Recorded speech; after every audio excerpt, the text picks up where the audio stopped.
Hello guys, thank you so much for the overwhelming support and encouragement on my new website www.forestplot.com. So using a few short videos, I intend to share my experiences in how I learned meta-analysis and what I did and how it helped me overall. I know it's really painful to watch a long video, so I'm going to do like short videos, maybe maximum 2 minutes each video, and just address maybe one or two key points, in the overall learning experience.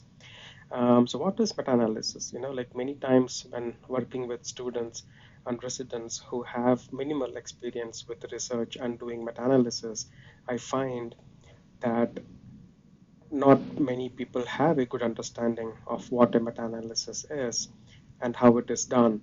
So meta-analysis can be thought of as a summary estimate of multiple individual studies that have already been published. So we don't need an IRB approval, we don't need any ethics statements, we don't need any patient consent. I mean, we would still mention an ethical statement saying that all these basic consent and IRB approval is not needed, but you already have these studies that's published, and what you are doing with the meta-analysis is to achieve a summary estimate of the results of those individual studies. So it would make sense that all those individual studies must talk about the same topic. Now, for example, if we are talking about EUS guided liver biopsy, all individual studies must be evaluating the clinical success, technical success, or adverse events of EUS guided liver biopsy. So the patient population would be all the patients who got a liver biopsy by EUS guided technique, and all of those studies would talk about the technical success, clinical success, adverse events.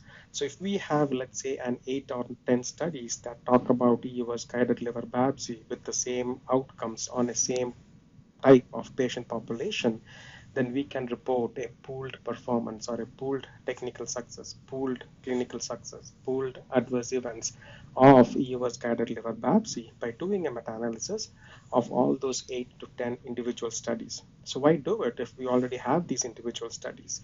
So each individual study might be limited by sample size, like each study may have 10 patients, some may have 30 patients, some may have 50 patients. It might have been done in Japan or US or India or in different countries. So by pooling all these results in your meta-analysis, you try to report, or you attempt to report a pooled results of all these individual outcomes. So a meta-analysis tries to achieve what these individual studies could not achieve, which is primarily a large sample size. On to my next video.